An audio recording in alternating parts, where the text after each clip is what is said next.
പഴുത്ത മാങ്ങ ഇതുപോലെ പഴുപ്പാക്കിയിട്ട് ഒരു വർഷത്തോളം നമുക്ക് സൂക്ഷിച്ച് വെക്കാൻ പറ്റും. അപ്പോൾ നമുക്കിത് പെട്ടെന്നൊക്കെ ആവശ്യം വന്നു കഴിഞ്ഞാൽ കുട്ടികൾക്കായി കഴിഞ്ഞാലും അതുപോലെ വീട്ടിൽ ഗസ്റ്റൊക്കെ വന്നു കഴിഞ്ഞാൽ അവർക്കും നമുക്ക് എന്തെങ്കിലുമൊക്കെ ജ്യൂസോ അല്ലെങ്കിൽ സ്ക്വാഷോ അങ്ങനെയൊക്കെ ഉണ്ടാക്കി കൊടുക്കാൻ പറ്റും.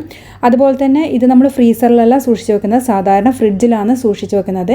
ഇനിയിപ്പോൾ മാമ്പഴ സീസണും മാങ്ങ പഴുത്തുകൊണ്ടിരിക്കുന്നൊക്കെ സീസണാണിത്. ആ ഒരു സമയത്ത് നമുക്ക് ഇതുപോലെ ചെയ്ത് വെക്കാം. ഇനിയിപ്പോൾ നമ്മുടെ വീട്ടിൽ എത്ര മാങ്ങ ഉണ്ടായിക്കഴിഞ്ഞാലും ഒരുപാട് മാങ്ങ നമുക്ക് ഉപയോഗശൂന്യമായിട്ട് തന്നെ പോയി കാണാറുണ്ട്.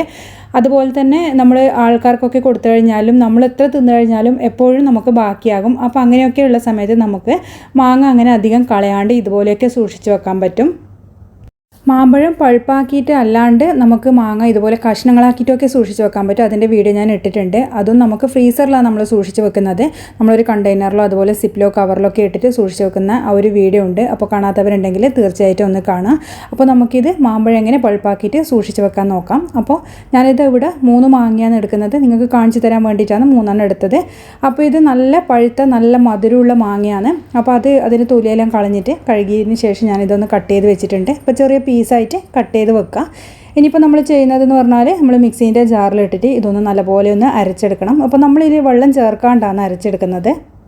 അപ്പോൾ വെള്ളം ചേർത്ത് അരച്ചെടുത്ത് കഴിഞ്ഞാൽ നമ്മളിത് നന്നായിട്ട് വറ്റിച്ചെടുക്കുന്നതാണ് പാനിലിട്ടിട്ട്. അപ്പോൾ ആ ഒരു സമയത്ത് വെള്ളം വറ്റാൻ വേണ്ടിയിട്ട് ഒരുപാട് ടൈം എടുക്കും. അതുകൊണ്ട് വെള്ളം ചേർക്കാണ്ട് ഇതുപോലെ നമുക്കൊന്ന് അരച്ചെടുത്ത് കൊണ്ടുവരാം. അതുപോലെ നമ്മളിതിൽ പ്രിസർവേറ്റീവ്സ് ഒന്നും ചേർക്കുന്നില്ല, നമ്മൾ നാച്ചുറലായിട്ടാണ് ഇത് ഉണ്ടാക്കുന്നത് തന്നെ. അപ്പോൾ ഇതാ അരച്ചെടുത്ത് കൊണ്ടുവന്നത് ഞാനൊരു പാനിലേക്ക് അങ്ങ് ഒഴിച്ച് കൊടുത്തിട്ടുണ്ട്. ഇനിയിപ്പോൾ നമുക്ക് നല്ലപോലെ ഒന്ന് മിക്സ് ചെയ്ത് കൊടുത്തതിന് ശേഷം അടുപ്പത്തേക്ക് മാറ്റി വെക്കാം. ഇനി ഒരു ലോ ടു മീഡിയം ഫ്ലെയിമിലിട്ടിട്ട് നമുക്കിത് നന്നായിട്ട് തന്നെ ഒന്ന് വറ്റിച്ചെടുക്കണം. അതുപോലെ നിങ്ങൾക്കറിയാലോ മാങ്ങ നല്ല നാരുള്ള മാങ്ങയൊക്കെ ആണെങ്കിൽ നിങ്ങൾക്കതിൽ അരിച്ചിട്ട് യൂസ് ചെയ്യാം. അല്ലെങ്കിൽ നമ്മളിപ്പോൾ ജ്യൂസോ സ്ക്വാഷോ ഒക്കെ ഉണ്ടാക്കുന്ന സമയത്ത് ചിലപ്പോൾ നാരുണ്ടാവാൻ സാധ്യതയുണ്ട്. അപ്പോൾ കുട്ടികൾക്കൊക്കെ കഴിക്കാൻ ഭയങ്കര മടിയായിരിക്കും. അപ്പോൾ അങ്ങനെയുള്ള സാഹചര്യമാണെങ്കിൽ നിങ്ങൾക്കറിയാലോ മാങ്ങ എങ്ങനെയുള്ള മാങ്ങയാണെന്ന്. അപ്പോൾ നാരുണ്ടെങ്കിൽ അതൊന്ന് അരിച്ചതിന് ശേഷം മാത്രം ഇതുപോലെ ചെയ്താൽ മതി.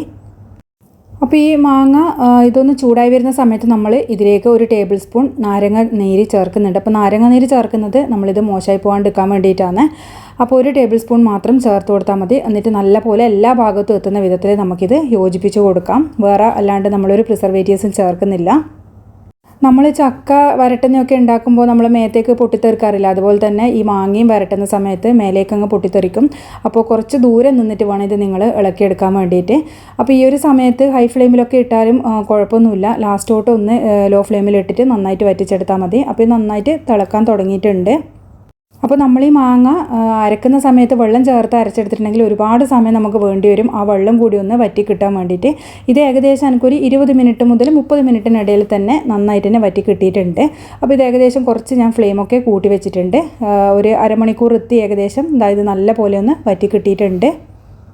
നമ്മൾ പാനിൽ മാങ്ങ അരച്ചിട്ട് ഒഴിക്കുന്ന സമയത്ത് കുറച്ച് ചൂടാവുന്ന സമയത്ത് അതൊന്ന് ലൂസായി വരാനുള്ള സാധ്യതയുണ്ട്. അപ്പോൾ അതുകൊണ്ട് വെള്ളം കൂടി ചേർക്കുമ്പോൾ അത് ഒരുപാട് ലൂസാവും. അതുകൊണ്ടാണ് വെള്ളം ചേർക്കേണ്ടതെന്ന് പറയുന്നത്. നിങ്ങൾക്ക് വെള്ളം ചേർക്കണമെന്നുണ്ടെങ്കിൽ ചേർക്കുക, കുഴപ്പമൊന്നുമില്ല. പക്ഷേങ്കിൽ ടൈം അധികം വേണ്ടി വരും, അതുകൊണ്ടാണ് അങ്ങനെ ചേർക്കേണ്ടതെന്ന് പറയുന്നത്. അപ്പോൾ ഇതായത് നന്നായിട്ട് തന്നെ വറ്റിയിട്ട് വന്നിട്ടുണ്ട്. നമ്മളിതിൽ പഞ്ചസാര ഇപ്പോൾ ചേർക്കുന്നില്ല. നമ്മൾ ആവശ്യത്തിന്, അതായത് ജ്യൂസ് സ്ക്വാഷ് ഇതൊക്കെ ഉണ്ടാക്കുന്ന സമയത്ത് ആവശ്യത്തിന് അന്നേരം ചേർത്താൽ മതി. അപ്പോൾ ഈ ഒരു സമയത്ത് നമ്മൾ ചേർക്കുന്നില്ല. അപ്പോൾ വെറും മാങ്ങയും അതുപോലെ നാരങ്ങേൻ്റെ നീരും മാത്രമേ നമ്മളിതിൽ ചേർക്കുന്നുള്ളൂ. അപ്പോൾ ഈ ഒരു സമയത്ത് നമ്മൾ ഫ്ലെയിം നന്നായിട്ട് തന്നെ കുറച്ച് വെച്ചിട്ടുണ്ട്, അല്ലെങ്കിൽ പാനിൻ്റെ സൈഡിലൊക്കെ പിടിക്കാൻ സാധ്യതയുണ്ട്.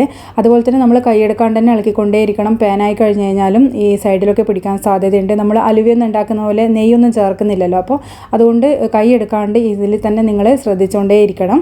അപ്പോൾ ഇതാ നമ്മൾ ഏകദേശം അരമണിക്കൂർ കഴിഞ്ഞു. ഇത് നന്നായിട്ട് തന്നെ നമ്മൾ തണുക്കാൻ വേണ്ടി ഫ്ലെയിം ഓഫ് ആക്കിയതിന് ശേഷം മാറ്റി വെച്ചിട്ടുണ്ട്. തണുത്ത് കഴിയുമ്പോൾ ഇതുപോലെ നല്ല കട്ടിയായിട്ട് വരും. അപ്പോൾ നന്നായിട്ട് തണുത്തതിന് ശേഷം മാത്രമേ നമ്മളിത് ബോട്ടിലേക്ക് മാറ്റി വെക്കാൻ പാടുള്ളൂ.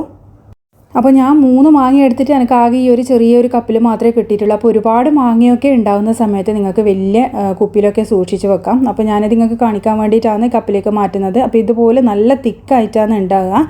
അതുപോലെ തന്നെ ബോട്ടിലൊക്കെ സൂക്ഷിച്ച് വെക്കുന്ന സമയത്താണെങ്കിൽ നിങ്ങൾ ബോട്ടിൽ നന്നായിട്ട് കഴുകിയിട്ട് വെയിലത്ത് വെച്ചൊക്കെ ഉണക്കിയതിന് ശേഷം മാത്രം അതിൽ സൂക്ഷിച്ച് വെക്കുക. ചെറിയ ചെറിയ ബോട്ടിൽ സൂക്ഷിച്ച് വെക്കുന്നതായിരിക്കും കൂടുതൽ നല്ലത്. അങ്ങനെ ആകുമ്പോൾ നമുക്ക് ആവശ്യത്തിന് എടുത്തിട്ട് പിന്നെ ഒരുപാട് സമയം നമ്മൾ സ്പൂണിട്ട് ഇളക്കവും കുത്തും ഒന്നും ചെയ്യേണ്ട ആവശ്യമൊന്നുമില്ല. അപ്പോൾ ചെറിയ ചെറിയ ബോട്ടിൽ സൂക്ഷിച്ച് കഴിഞ്ഞാൽ ഓരോരോ ആവശ്യത്തിന് നമുക്ക് എടുക്കാൻ പറ്റും. അതുപോലെ ഫ്രീസറിൽ സൂക്ഷിച്ച് വെക്കേണ്ട ആവശ്യമൊന്നുമില്ല. നമുക്കിത് ഫ്രിഡ്ജിൽ തന്നെ സൂക്ഷിച്ച് വെച്ചാൽ മതിയാകും. അപ്പോൾ ഇത് വെച്ചിട്ട് നമുക്ക് മാങ്ങ ജ്യൂസ് ഉണ്ടാക്കുന്നത് ഞാൻ കാണിച്ചു തരാം. അപ്പോൾ ഞാനിത് ഒരു ഗ്ലാസ്സിന് 1 ടേബിൾ സ്പൂൺ വെച്ചിട്ടാണ് ഈ മാങ്ങ പൾപ്പ് എടുക്കുന്നത്. അപ്പോൾ ഇതാ നമ്മളിതിലേക്ക് ഫസ്റ്റ് ഒരു ഗ്ലാസ്സിലേക്ക് ഐസ് ക്യൂബ് ഇട്ട് കൊടുത്തിട്ടുണ്ട്. അതുപോലെ തന്നെ ഇതിന് 1 ടേബിൾ സ്പൂൺ എടുക്കാം. 1-2 ടേബിൾ സ്പൂൺ നിങ്ങൾക്ക് എത്രത്തോളം മാങ്ങേൻ്റെ ഇത് ഇഷ്ടമാണോ അതിനനുസരിച്ചിട്ട് നിങ്ങൾക്ക് ഇട്ട് കൊടുക്കാം.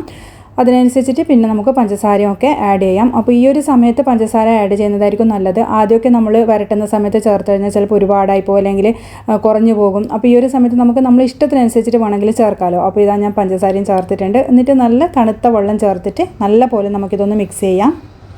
അതുപോലെ ഈ ഒരു പൾപ്പ് നമുക്ക് പഞ്ചസാര ചേർത്തിട്ട് കുട്ടികൾക്ക് ബ്രെഡിൻ്റെ ഇടയിൽ വെച്ച് കൊടുത്തു കഴിഞ്ഞാൽ ജാമ് പോലെ ഉണ്ടാക്കിയിട്ട് കൊടുക്കുകയും ചെയ്യാം. ബ്രെഡിൻ്റെ ഇടയിൽ വെച്ച് കഴിഞ്ഞാൽ അതും ഹെൽത്തി ആയിട്ട് തന്നെ എല്ലാം നമുക്ക് നാച്ചുറലായിട്ട് തന്നെ കുട്ടികൾക്ക് കൊടുക്കുകയും ചെയ്യാം. അതുപോലെ നമുക്ക് നമ്മൾ മാംഗോ കസ്റ്റാർഡൊക്കെ ഉണ്ടാക്കുന്നില്ലേ, അത് ഉണ്ടാക്കാം. എല്ലാം നമുക്ക് ഉണ്ടാക്കാം ഇതുപോലെ സൂക്ഷിച്ച് വെച്ച് കഴിഞ്ഞാൽ. ചിലപ്പോൾ ഈ സീസണൊക്കെ കഴിഞ്ഞ് കഴിഞ്ഞാൽ മാങ്ങ കിട്ടാൻ ബുദ്ധിമുട്ടായിരിക്കില്ല. അപ്പോൾ അങ്ങനെയുള്ള സമയത്ത് നമുക്കൊന്ന് കഴിക്കണമെന്ന് തോന്നിക്കഴിഞ്ഞാൽ ഇതുപോലെ സൂക്ഷിച്ച് വെച്ച് കഴിഞ്ഞാൽ നമുക്ക് എന്ത് വേണമെങ്കിലും ഉണ്ടാക്കിയെടുക്കാൻ പറ്റും.